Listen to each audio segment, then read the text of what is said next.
Hello. For these Chapter 7 problems, first of all, when you're doing in between,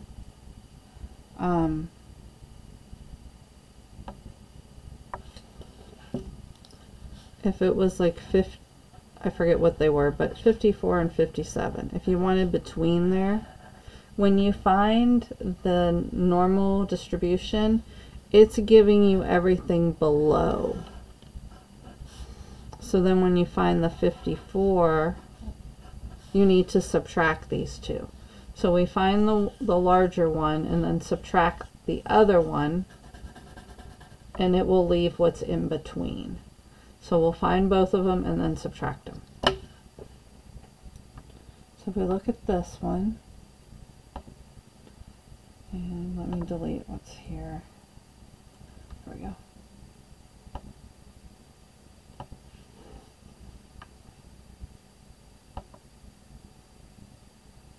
I have the right numbers. So we're going between 57 million and 54 million. And this one is the group. So the first one, C, says a single random movie. That would use part A's mean and standard deviation. This part D says a group of 48, so that will use B. So it's a different standard deviation. So when we find it, then we'll click here and we'll type norm. Whoops, I guess I didn't hit an equal sign. Equals norm. And you want the distribution to find the percent below. And then we're going to do the 57 first.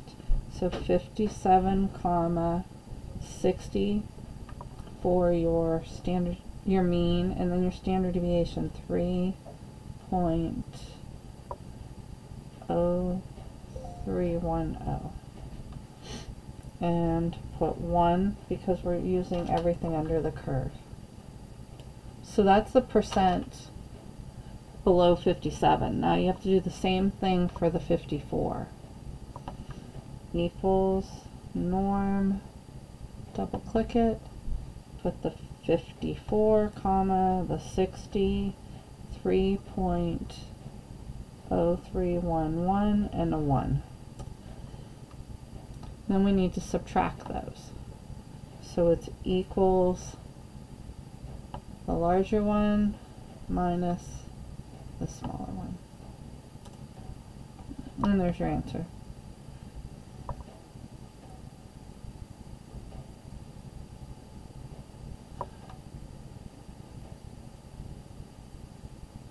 There we go. Number 5. Now if you want, you can do them at the same time.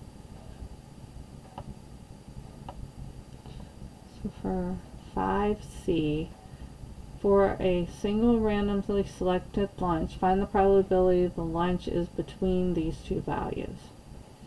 So we could put, whoops, equals norm, double click, and then do the larger one first. 7.622 comma. Now this one was a single sample, so it uses part A.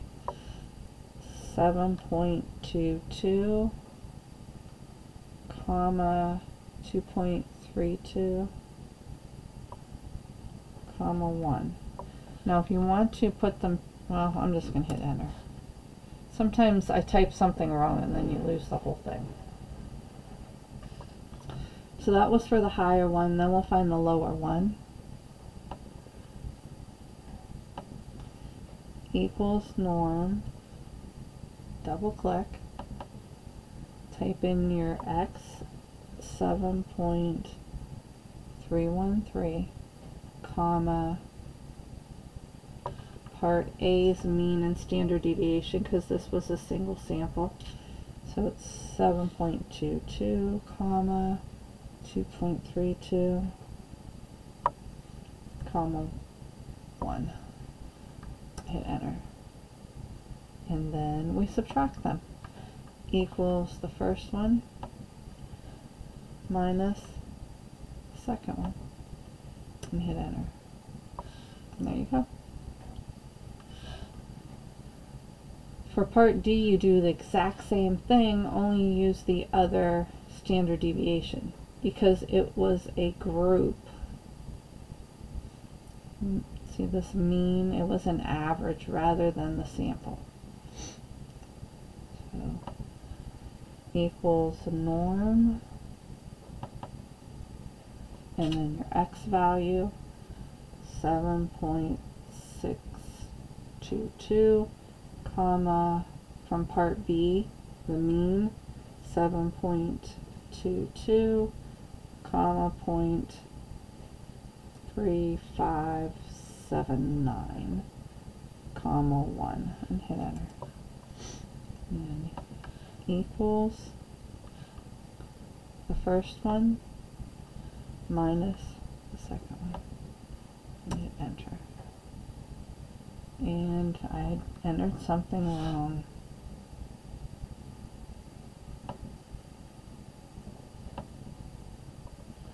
Equals, or let's click on it and see what I entered.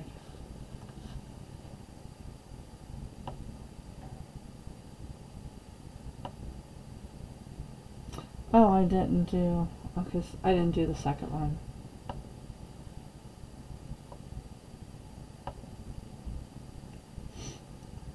This was the first one. The second one equals norm, and then the, here it is over here, the 7.313, comma, the values from B, 7.22, 0.3579, comma 1. Now we can subtract them. Equals first minus second. And there you go.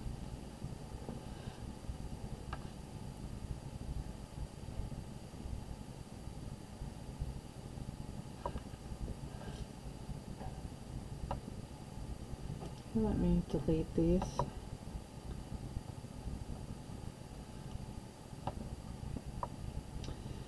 So we have our mean and we have our average, or our distribution of a group. And what is the probability of one randomly selected individual? So one individual means we're using the values from A. Job is less than 28 weeks. So we'll click here, put our equals norm, and double click. Then we put our x value, which was 28, comma, it was single, so we're using part A, 27, comma 5, comma 1, and then click enter. It wanted the percent below, less than, and so this is our answer, 5793. For the second one, you're doing the same thing, only you're using the other distribution. So it's equals norm, double click on distribution. Our value is still 28, less than 28, but because it was a group of 10, we use part B. So it's comma 27, comma 1.5811, comma or 1. And you get the 7365. You need to assume normal for part D because your sample size is small.